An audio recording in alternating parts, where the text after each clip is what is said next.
प्यारे भाइयों और बहनों, मैं आपसे एक बात साझी करना चाहता हूँ।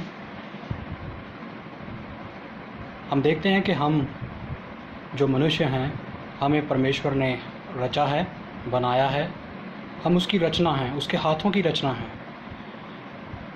बेशक इस दुनिया में बहुत सारे लोग हैं जो इस बात को नकार देते हैं, इनकार करते हैं, लेकिन परमेश्वर ने इस बात पर मुहर की है कि हम जो लोग हैं उसके हाथों की रचना है। परमेश्वर ने हमें बनाया, परमेश्वर ने हमें आज तक संभाला है, परमेश्वर ने हमें प्राण दिए हैं और उस परमेश्वर ने हमें प्रेम किया है। उस परमेश्वर ने हमारा आज तक साथ दिया है। उस परमेश्वर के बारे में जब हम बातें करते हैं तो एक बात जो हमारे मन में आती है वो ये है कि वो परमेश्वर अनुग्रहकारी है, वो दयालु है, वो कृपालु है। उसने हमसे इतना प्रेम किया है कि वो कभी नहीं चाहता कि हम उससे दूर हों। परमेश्वर हमारा रचयिता है, हमें बचाने वाला है, संभालने वाला है। हर दिन वो हमें खतरों से बचाता है। और एक बात जो हम शायद नहीं जानते, वो परमेश्वर हमें बचाना चाहता है। बाइबल, परमेश्वर का पवित्र वचन, उसके बीच में इन बातों के बारे में दर्शाया गया है कि हम कौन हैं, मनुष्य कौन है, उसका रिश्ता परमेश्वर के साथ क्या है। उसकी रचना परमेश्वर ने की है। बाइबल हमें बताती है कि परमेश्वर ने आदि में सृष्टि की रचना की, आकाश और धरती बनाई और सब चीज़ों को बनाया। उसके साथ परमेश्वर ने मनुष्य जाति की भी रचना की। परमेश्वर ने सबसे पहले आदम और हवा को रचा, जो हमारे पूर्वज थे, और परमेश्वर ने उन्हें कुछ नियम और विधियां दिए। परमेश्वर ने कहा कि तुम मेरे हुक्मों को मानना और मेरी विधियों की पालना करना, और वो हर रोज़ परमेश्वर के साथ संगति में थे। लेकिन एक दिन ऐसा आया उनके जीवन में जिस दिन उन्होंने परमेश्वर की विधियों को ना जाना, ना समझा और ना मानकर परमेश्वर के विरुद्ध पाप किया। उसका कारण था शैतान, जो इस जगत में बहुत पहले से है, और परमेश्वर की उन विधियों को ना मानकर और इनकार करके उन्होंने जो काम परमेश्वर ने उनसे ना करने को कहा था, वही काम शैतान के बहकावे में आकर उन्होंने किया, और ये उनके लिए एक पाप गिना गया। इस रीति से हम देखते हैं कि पाप इस संसार में प्रवेश कर गया, और उसी दिन से उनकी जो संगति थी वो परमेश्वर से हट गई। परमेश्वर से वो लोग दूर हो गए। जो परमेश्वर हर रोज़ उनके साथ बातें करता था, वो समा आ पहुंचा जब वो लोग परमेश्वर से दूर हो गए, और उन्हें परमेश्वर ने जिस स्थान पर रखा था, उन्हें उस स्थान से दूर जाना पड़ा, और वो इस धरती पर घूमते फिरते रहे। उनके और भी संतानें हुई, और हम देखते हैं कि धरती उनकी संतान के साथ धीरे धीरे बढ़ गई। आज हम देखते हैं कि हम भी उन्हीं पहले आदम और हवा की संतान हैं, लेकिन हमारे में और उनके बीच में जो एक बड़ी बात है वो है पाप। पाप पीढ़ी दर पीढ़ी, आदम और हवा का पाप पीढ़ी दर पीढ़ी हमारे जीवनों में घर करता चला आ रहा है, और पाप ही वो कारण है जिसके कारण हम परमेश्वर से दूर हैं, जैसे हमारे पूर्वज परमेश्वर से दूर थे। परमेश्वर जो हमसे प्रेम करता है, जो दयालु है, जो अनुग्रहकारी है, जो कृपालु है, वो चाहता है कि हम उसकी ओर मुड़ें और हम हमेशा उसके साथ हो लें। बाइबल हमें बताती है कि कोई कारण नहीं है, कोई दूसरा माध्यम नहीं है जिसके द्वारा हम उस परमेश्वर के साथ दोबारा जुड़ सकते हैं, क्योंकि हम पापी हैं और हमारे पाप के कारण ही हम परमेश्वर से दूर हैं। आज हम देखते हैं जगत में लोग मरते हैं, बेआस हैं, निराशा है, मौत है। मौत कहाँ से आई, निराशा कहाँ से आई? हम देखते हैं जब आदम और हवा ने पाप किया, उसी वक्त उनके जीवन में मौत ने राज किया, और परमेश्वर ने उनसे कहा था कि तुम मरोगे, वरन वो पहले उनके जीवन में ऐसा नहीं था। वो सदा सर्वदा के लिए बनाए गए थे, लेकिन पाप ही वो कारण था जिसके द्वारा उनके जीवन में मृत्यु आई। और आज हम देखते हैं हमारे तरफ तरफ लोग मरते हैं और विरलाप होता है, लोग शोक करते हैं। शोक इस जीवन में आ चुका है। आज खुशी हमसे दूर जा चुकी है। हमारे मन में एक विचार उत्पन्न होता है कि हम कहाँ जाएंगे, हमारा आने वाला कल कैसा है, हमारा भविष्य कैसा है। बाइबल हमें बताती है कि हम सभी ने पाप किया है और परमेश्वर के अनुग्रह से वंचित हैं, परमेश्वर के अनुग्रह से दूर हैं।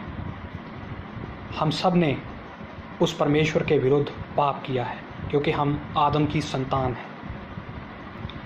बाइबल हमें बताती है कि हम भी इसी प्रकार एक दिन मरेंगे, और परमेश्वर के वचन के अनुसार बताया गया है कि जैसे एक व्यक्ति जन्म लेता है, उसके लिए मरना भी उचित ठहराया गया है, और मरने के बाद एक दिन हमारा न्याय होगा। और उस न्याय के द्वारा, हमारे कर्मों के द्वारा हमें परमेश्वर के साथ संगति जो स्वर्ग में है, या फिर परमेश्वर से हमेशा के लिए दूरी को झेलना पड़ेगा जो नरक में है। हम देखते हैं कि नरक एक ऐसा स्थान है जहाँ पर आग की लपटें हैं जो कभी नहीं बुझती, जो कभी ख़त्म नहीं होती। वहाँ पर हर समय कष्ट है, और वहाँ पर से हम कभी निकल ना सकेंगे। हमारी रूहें हमारे मरने के बाद वहाँ पर तड़फेंगी। लेकिन स्वर्ग वो स्थान है जो परमेश्वर हमें देना चाहता है, वरन सदा का जीवन, आनंद और खुशी, क्योंकि परमेश्वर के दाएं हाथ खुशियाँ हैं, और परमेश्वर उन खुशियों को हमें देना चाहता है। इन सब का पात्र हम कैसे बन सकते हैं? इन सब खुशियों का पात्र हम कैसे बन सकते हैं?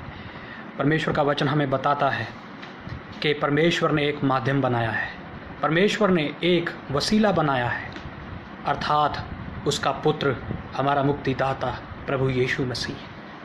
प्रभु यीशु मसीह ही एकमात्र ऐसा माध्यम है जो हमें परमेश्वर के साथ जोड़ सकता है, और प्रभु यीशु मसीह ही एक ऐसा कारण है जो हमें परमेश्वर के साथ मिलाएगा।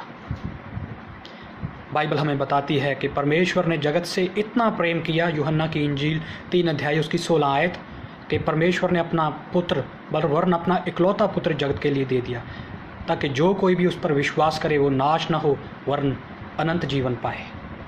और बाइबल हमें बताती है जितनों ने प्रभु यीशु मसीह पर विश्वास किया वो परमेश्वर की संतान ठहरे। आज अगर हम परमेश्वर की संतान नहीं हैं तो हम क्या हैं? हम इस बात का विचार करें। आज अगर हमारे मन में भय है मरने का, और हमारे मन में डर है, तो वो क्यों है? वो इसीलिए है क्योंकि हम नहीं जानते कि हम परमेश्वर से दूर हैं। परमेश्वर ने अपना पुत्र इस जगत में भेजा, जो दीन होकर, नम्र होकर हमारे लिए इस जगत में आया, और उस पर हमारे पापों के लिए ताड़ना हुई। वो मारा गया, कुचला गया, और वो सताया गया। उसको सलीब पर उसके दोनों हाथों को कीलों के साथ ठोक दिया गया, उसके पैरों में कीलें गाड़ दी गईं, उसके सर पर कांटों का ताज पहनाया गया, और वो दुखित हुआ, वो शोकित हुआ। उस परमेश्वर के पुत्र ने, जो अति पवित्र है, वो हमारे लिए मनुष्य रूप में आया, और उसने हमारे लिए अपनी जान उस कलवरी की सलीब पर दी। बाइबल हमें बताती है कि वो हमारे ही पापों के कारण कुचला गया, और वो हमारे ही पापों के कारण इस जगत में आया, ताकि वो हम पर दोष ना लगाए, वरन हमें बचाए। क्योंकि मनुष्य का पुत्र, जो लोग खो गए हैं, उनको ढूंढने के लिए और बचाने के लिए आया है। बाइबल हमें बताती है जिसके पास परमेश्वर का पुत्र है उसके पास जीवन है, लेकिन जिसके पास नहीं है उसके पास मौत है, जो सदा की मौत है, जो एक शर्मनाक मौत होगी, जो नरक में होगी, जहां हम हर रोज़ तड़फेंगे। बाइबल हमें बताती है कि हम अपने पापों के कारण ही उस परमेश्वर से दूर हैं। अगर हम आज विश्वास करते हैं कि उस प्रभु यीशु मसीह पर जो ताड़ना हुई, जो वो सताया गया, वो हमारे पापों के लिए था, तो हम बचाए जाएंगे। उस प्रभु यीशु मसीह ने जब अपनी जान दी उस सलीब पर, बाइबल हमें बताती है वो सलीब पर लटकता रहा। वो जो परमेश्वर का प्रिय था वो सलीब पर मुआ और हमारे ही पापों के कारण उस पर ताड़ना हुई और उसको सताया गया। प्रिय भाइयों और बहनों, आपके लिए और मेरे लिए वो परमेश्वर का पवित्र जन अर्थात प्रभु यीशु मसीह सताया गया, वो मारा गया, वो गाड़ा गया, फिर तीसरे दिन मुर्दों में से ज़िंदा हो गया, क्योंकि वो उसके लिए जायज़ था, वो ऐसा कर सकता था। वो मुर्दों में से ज़िंदा हुआ और जीवित आसमान की ओर गया और वो आज भी हमारे लिए निवेदन करता है। उसने कहा, जो कोई भी मुझ पर विश्वास करेगा वो उसके जीवन में शर्म नहीं होगी, बल्कि वो आनंद के साथ, हर्ष के साथ परमेश्वर का वारिस बनेगा। वो हमें परमेश्वर के वारिस बनाने के लिए इस जगत में आया और आज वो परमेश्वर के दाहिने हाथ हमारे लिए निवेदन करता है। वो आज भी जीवित है और वो चाहता है कि आप उस पर विश्वास करें और आप कभी नाश ना हों और आप सदा सर्वदा के लिए उसके साथ रहें। जहाँ वो है वहाँ आप भी हों। वो परमेश्वर का पुत्र हमारे लिए ये कामना करता है। वो चाहता है कि आप उसको कबूल करें।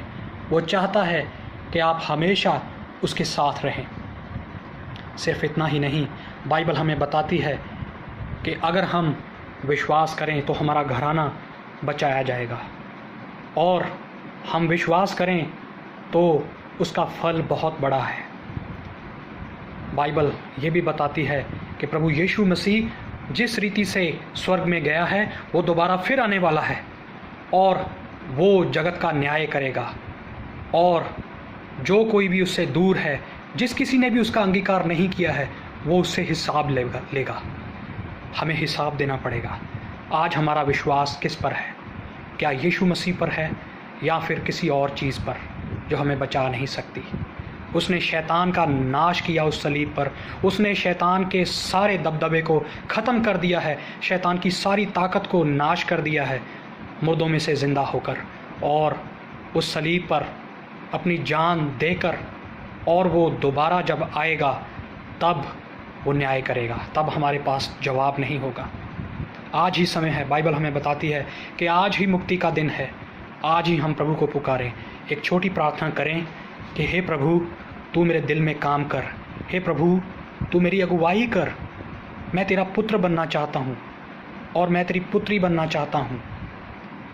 चाहती हूँ और मैं जैसे तू चाहता है वैसे अपना जीवन जीना चाहता हूँ। मैं अपना जीवन तेरे हाथों में देना चाहता हूँ। मैं उस नरक की मार से बचना चाहता हूँ, क्योंकि तूने मेरे पापों के लिए अपनी जान दी है। तू मेरा मुक्तिदाता है, तू मेरा मसीहा है, तू मुझे बचा। उसी दिन परमेश्वर आपके हृदय में काम करेगा। परमेश्वर का आत्मा आपके साथ बात करेगा। अपने मनों को खेदित करें, दीन करें, नम्र करें। प्रभु आपको बचा लेगा, प्रभु आपको संभाल लेगा, प्रभु आपको अनंत जीवन देगा। यह जीवन बहुत ही बहुमूल्य है मेरे मित्रों, मेरे भाइयों और बहनों।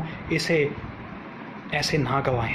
इसे प्रभु के समक्ष रखें और प्रभु से प्रार्थना करें, ताकि प्रभु की ओर से खुशियों के दिन आ जाएं। और जहाँ जहाँ भी उसका नाम, बाइबल हमें बताती है, लिया जाएगा, वहाँ वहाँ वो अपना कार्य करेगा। आज भी प्रभु यीशु मसीह का कार्य जारी है। जैसे वो कलीसिया के हृदय में अपना काम कर रहा है, वो आपको भी अपनी कलीसिया में जोड़ना चाहता है। आप बस अंगीकार करें, अपने पापों का अंगीकार करें और प्रभु यीशु मसीह को अपना मुक्तिदाता और उद्धारकर्ता ग्रहण करें। प्रभु आपको बरकत दे। धन्यवाद।